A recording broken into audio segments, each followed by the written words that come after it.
Salam alaikum, salam alaikum, salam alaikum. En parlant malien, en bas fou, comme par cada, en parlant kena ou dengado, amarasila, je suis le chercheur. Nous sommes en ligne. Je veux le maximum de partage. Aïe partage fanga boyan. Aga kerbla, aga chem digi. Bien dimanche 12 novembre, nous sommes au deuxième jour de l'offensive terrestre de l'armée malienne. Les armes lourdes commencent à parler côté Fama. Donc, rapidement, allez partager à Fanga Bouya pour que, est-ce que vous voyez, Amseka, voilà, Amseka vidéo d'amne, voilà. Donc, en a titre, Amen Dado, Kunu, Essia Famou, armée communiqué Bele Bamingue, Palmo, Kochamangera Kunu. Kunu Kochamangera,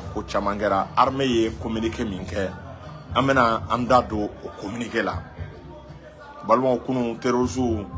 c'est-à-dire qu'Abriala Koudan, moi de l'Egami, Kunu Mali armée au Rula. Oui, fitinin drone, mais Bikele, Anafama, Afamba, avec son Adam Nebi, au Barao et Adam la Sénat. Abri Kunu chauffeur avion be Kochile la, Amena Andado, explication dit. Otemelengo, bi nouvelle munumbanbulo amena o nouvelle fenenti esia famu kelenga et kelen avec ta tagabulo jumana armée victoire mununke armée avancée mununke ani terroristes obega la hauta galo mununtige amena ni ndawma rapidement a vidéo atena dia esia famu parce que encore un interview do kenin kofe pour que ka akonu ka a peu détaillé ka bentega mo ka di awma. Donc voilà, rapidement, nous voulons le maximum de partage. Aïe partager fanga boyan. Aga kerbla, aga jem, aga otigi kojugu. Ambe wakati mna pour que barain, abe nogama ou kana nga page ou kana asignalé. Donc quand nga shérif ka fo chaque shérif tiami aidera kabako fratigi. Ala shérif ka so kabako fura la fura mununa ka impana pa de ma tension, diabète furu dimi rendimi kodimi. Abana ukacha je vous regarde le numéro 75 64 10 10 75 64 10 10. Ranga kutubu nanga wali fono eshegu la sanakane pele abese kwa teta te mochi ko na gelara malikola wuli beke ka asegere na fo ama denga fono eshegu fitini aga foli pele bia demina kofora ka kombidu yen wala ni tara seguni la sanakane manyo yiji na denga ka shegu sogore fo ya nyorola mogadam kamara aga foli bia. À chaque salle, il faut Kandialo, aller de faire ce coup de Kandialo, il faut un photo pour amorcer comme mancha. Donc, je veux le maximum de partage pour que la dame. Aller de faire ce coup de Kandialo, il faut un photo pour ni Kandialo la kao yoro rombalmo appelé pour na ko doni be yorola. Chaque salle a folie au plebele bien. Ka Karamo Mamadou Famanta, Bozomori, ka fo actuellement avec déplacement à Côte d'Ivoire. Avec déplacement à Abidjan, numéro de Bozomori là, c'est un numéro tanga page sans faire. Donc avec déplacement avec Kadjigeko et année on a fait un gélé même na ka c'est papier koma Bozomori avec Nimbara avec Nimbeke. Donc à la folie bien. Donc balmo, je veux le maximum de partage. Alsa, allez-y, mettez les cœurs parce que en page de restriction est là. Page a des restrictions à signaler l'endo, a des restrictions au calendrier à signaler. Donc voilà. Et amenado un sujet qu'on a balmau. Kuna funia mime ambulo ama ada aukloka. Akuna funia niya tagale kunum baraba mingera mali armée communiquera ame soroga amu fo ka soroga ndado bibi armée bara minge. Balmau kunu terroristes ont kellemega janfa labbe mali armée kamaga bula ka lima u kunye terrain ka mine de don esia famu armée kumega ta minusuma ka kan kerefela la armée aka offensive mi mene jawya sira be kun ke mine o madam mine mare u ye dinga de tigɛ esia famu ina fo trancher u ye dinga de tigɛ ka chawla da dinga kono u ye dinga do tigɛ ka binin kalakala ni cɛncɛn pour ka nga blendo ka pala olu ka choro esia famu au véhicule kono il va y avoir we rideau de défense mi blanc ko pour ka ngana teme kunu terroristes ku kele mi labɛ o de ko Mali armée kana se ka progresser anga convoi kana kanga convoi de ka jɔ quoi parce que Mali ni lahaw ta convoi de bi la o convoi min ni Mali a famu akacha a convoi ka plus de 5000 équipements militaires blindés 5000 équipements militaires blindés akacha no akacha che bataille Mali no o convoi de willa donc we a tenté kunu kidal MINUSMA kan kerefela à 12 km iba e ka fo armée malienne nana bla ka chande minuna donc jago Afrika mine déminé en même temps avec keleke donc en blalo au champ de mine na iba e buku tos yoroja obeka mugu chikana anga mogoka obeka mugu flikana anga mogoka mo ya suranga mogo bebe véhicule blindé kono mbalma wa kilatke obeka kise changa mogo ereta do ko kise era beka chi mugu changa mogo directive perturbé oube armée comme véhicule mono c'est des véhicules extrêmement sophistiqués à véhicule à konna climatisé lendo il va y avoir plus bol be jala à konna te chauffer et c'est ya fam donc au stratégie là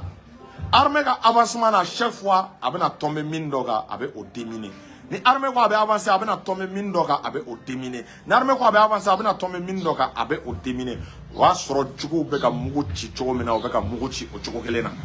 donc on s'est fait quel gelale armée a famu drone willa we momoni saloke drone mega jatemina ko jacho dale me dinge kono donc ni be kana etuye u dale me dinge kono be ka tirke ka me enye tula jawma da min drone mare u kun keleme ka trancher de ce dinge ina fo deuxième guerre mondiale la u be dinge munun ko se ani première guerre mondiale la chaw bu da kono ka wobo ala jugu na to a des kilomètres be mugu ci ala me anyeti la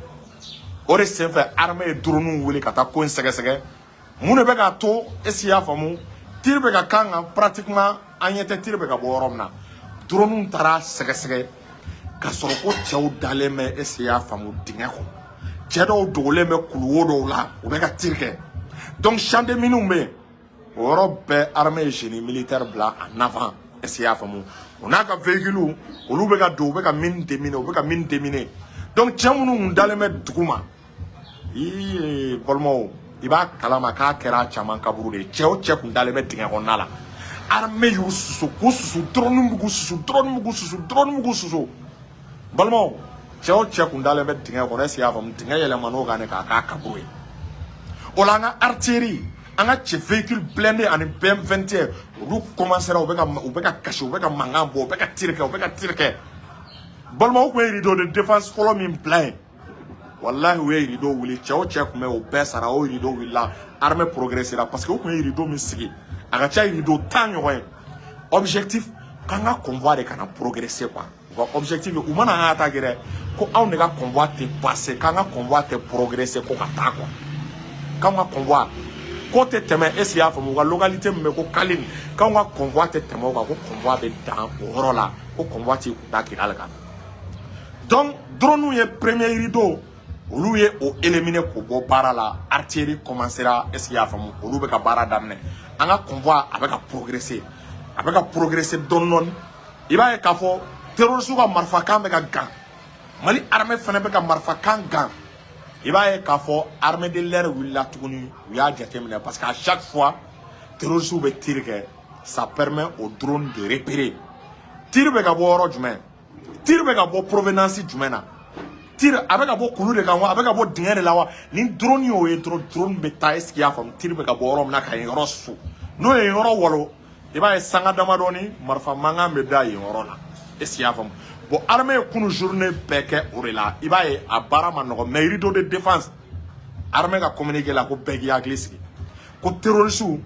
ko ligne de défense min plein ko armée ya kari c'est comme où qu'on mine comme Mali armée téteme armée koko en walo kateme armée mur de défense armée a transpercer et c'est fam na ka véhicule blindé bolmo en même temps kunu Mali armée mais ka terroriste et c'est fam ka ou tester ka terroriste ka ou piéger quel mata orola Mali ma ka armu ere anga armu 1 pour a to anga armu à 1 tiers ni a tagale Siguroma sava Mali kele ne utiliser à 1 tiers armée ou réutiliser amola ja terroriste kelege minen fenfe bubulu ou be dogoro fenfe la ou be ka kelege minen be utiliser a kera sababu drone ye image paden de taula Amta don est-ce qu'il y a famu fitrida wakati balmao terrorisu buladi wallahi bulla ko ka menanto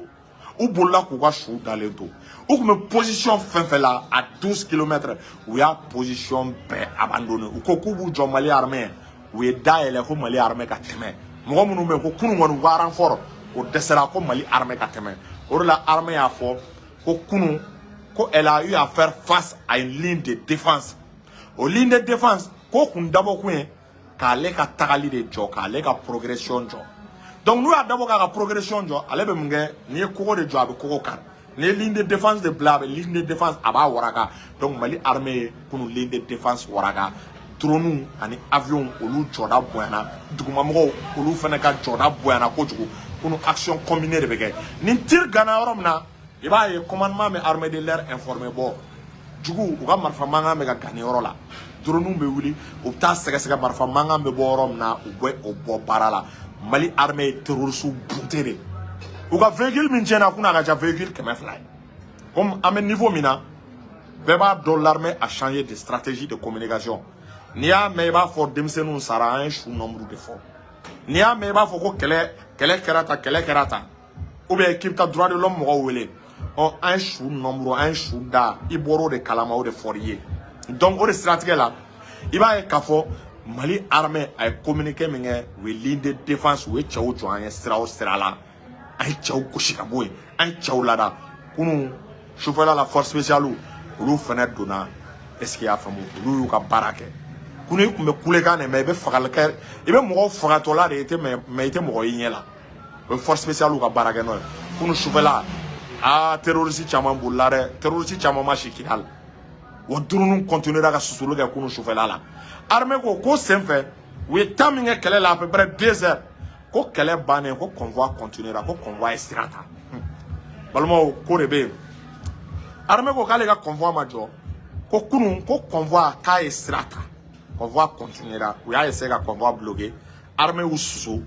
u ye sira bila ko convoi continuera kunun sufɛ Mali armée avancera toujours sur Kidal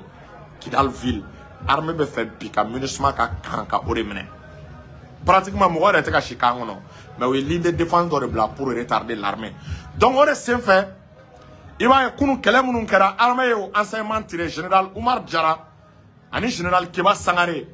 Assimi Goïta Sadio Kamara donc u sigira tuguni u ye réflexion kɛ marifa lourd fɛn fɛn tun bɛ terroristes bolo a bɛɛ anéantira donc i b'a ye armée ko sera bi wagati sera bi an ka arme lourde minnu tun bɛ an bolo an ka a chiffrer parce que an tun tɛ ka sɔn ka capacité bɛɛ lajɛ quoi fo an k'a dɔn marifa qualité min bɛ jugu bolo fo an k'a dɔn jugu u labɛnnen ka se degré min ma kunu an ye o température ta donc o température talen bi Mali armée ye assaut de daminɛ Mali armée wulila depuis 9 heures wagati an ka convoi i b'a ye k'a fɔ an ye jugu bɔrɔntɔ kunu de 15 km Mali armée avancera yɔrɔ armée était à 30 km mais 30 km n'i y'a ta k'a lajɛ an ye 15 km an ye o avancement kɛ o b'a yira k'an ye sira kilancɛ kɛ donc on est à peu près à 15 km de Kidal san yɛrɛ n bɛ ka kuma wagati min na i b'a sɔrɔ an progressera ka tɛmɛ o kan donc bi Mali ni BM21 nana n balimaw olu man ɲi n'a cira a bɛ dugukolo yɛrɛ n'a cira musokɔnɔma mana mɛn n balimaw i b'a kalama k'a bɛ jigin ala ni a mankan fɛ véhicule a y'a ye récemment véhicule blindé minnu nana Mali armée y'o bɛɛ positionné en première ligne artillerie minnu b'an bolo an ka canon c'est-à-dire canon minnu bɛ an bolo n'a a canon équivalent ye canon César ye n'a portée bɛ taa est-ce que i y'a faamu 50 km la Mali commencera Mali ye o canon bɛɛ gɛrɛ bi o canon bɛ ka mugu k'an bɔ an ka BM21 bɛ ka mugu k'an bɔ an ka BRDM bɛ ka mugu k'an bɔ an ka 17 alliés don à perte de vie u bɛ ka mugu k'an bɔ u bɛ ka tir kɛ ennemi kan u bɛ ka tir kɛ ennemi kan u bɛ ka tir kɛ ennemi kan an b'o la k'u to tir la armée ye position baden de fɛnɛ localisé à l'heure où je vous parle i b'a ye an ka hélicoptère Mi-34 Mi-24 pe olu fɛnɛ donna dans la danse an ka Sukhoi 25 Sukhoi tun ma baara daminɛ fɔlɔ bi de Sukhoi bɛ ka baara daminɛ Sukhoi ye baara daminɛ Albatros y'a daminɛ Super Tucano bi Mali a plus de 30 à 40% de sa flotte aérienne, un avion de combat, bon, on utilise les ou engager les contre les terroristes. Bon, on met fin foyer. Puis terroristes ou bien Mali a puissance d'effet dans bidé. Terroristes ou bien donc Mali armé. La quand armé qu'on était galéré. Aïe à tout pendant que mes missions à dos de béca anga lève quand lève tient. Donc il va y avoir actuellement avec information mon soro. Si tu fais avec mes terroristes ou boulot nous mais ça nous voilà Mali armé au bien récupéré. Mali armé ça nous voit fin bien. Quand les terroristes ou boulot Mali armé a bien récupéré. Donc aviation beka bombardement que tu as beka bombardement que kaker a manga bolmo avec fado aramadena. Bolmo djugu terroriser les nous. Il va faut qu'il n'y ait mobile be bolé be bombing kala ma drone do be ko ala be hélicoptère do be ko ala be mobile laji. Asso bi Mali armée kalikan bolmo avec nouvelle demande me yani fitri. L'armée malienne fait en découdre coûte que coûte. Donc peki aklisigi peki jigisigi peka doa ke Mali armée ame wati mina. Sebagaya au Mali armée boulot. Victoire au Mali armée boulot. Funawolo au Mali armée boulot. Donc balma ni ora la ka Fatmata yan patuli fu esiya famu avec un parlement minge avec un école ka école so ka a chama école publique avec a rénover ka nyigon glan ka esiya famu ka kalame ga ro mununa ko lukla ka laboratoire ou glan quoi ou équipé ka yoro peintre Fatmata yan patuli ma fo avec ko parlement minge ka sama segu fo esiya famu Dubai a kwa mina 100 véhicules mindi ka te assura o ma ka foli o belebele be ani oro la lumière te o Mali o temale on balmo amena se yoro mima an me ka jigitugu murke esiya famu jigitugu murke ni an sera rubrique pib ma émission bana ni aka diabète froid ani mtusukundimi froid jigitugu murka ka diabète froid ani mtusukundimi froid o ni o temale ngo jigitugu murke balmo ay safne dobo safne mi ni ya ko abe siri utike abe dabalu utike abe mo gardige ja bi ko ja mo e dawla bala est-ce ya famu jigitugu murke aka safne ni mo be ga nyini afleni amaka numéro di ni mo mo bala 75 58 76 32 75 58 76 32 o temelengo jigitugu murke ni aka tulubara e wa shamsia tulu Tout le monde a utilisé avec gardiga dima. Tout le monde a utilisé avec daula dima. Aw munu be extérieur la be fe ka gardiga sura be fe ka daula sura ka baraka woro la ko gaja mo koy ferekelaw client wa giri aw ka aw ji aga ni tulu ni jigi tuku morga ga ni tulu no ye ato Soufi Ibrahim Boire